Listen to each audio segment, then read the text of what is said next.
మీ religion ఏంటని అడిగి మరీ చంపేసేశారు. ఇంకా దాని గురించి ఏం మాట్లాడతాను చెప్పండి.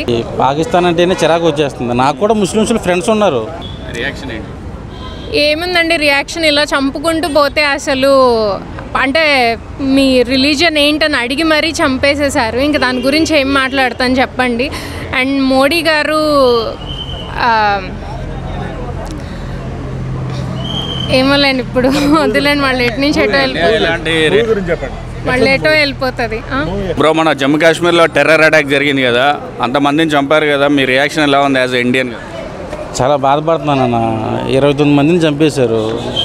అది నేను మతం గురించి చెప్పను కానీ ఇండియన్స్ అని చెప్పి తెలుసుకుని మరీ చంపేశారు. చిన్నపిల్లల్ని వదిలేసి అని చెప్పేసి అన్నారు. అది నాకు హార్ట్ బ్రేక్ అయింది.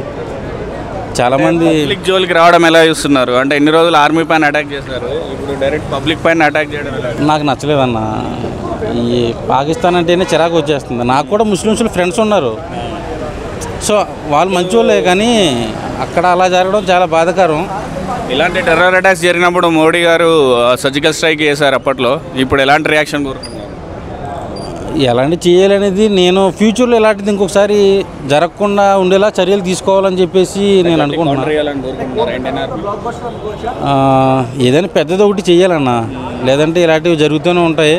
ఇలాంటి జరగకుండా ఆపాలని, ఇంకొకసారి రిపీట్ అవ్వకుండా చేయాలని గవర్నమెంట్ని కానీ మోడీ గారిని కానీ అందరినీ కోరుకుంటున్నా. అంతకుమించి నాలాంటి వాడు కామన్గా ఏం చేయగలడు?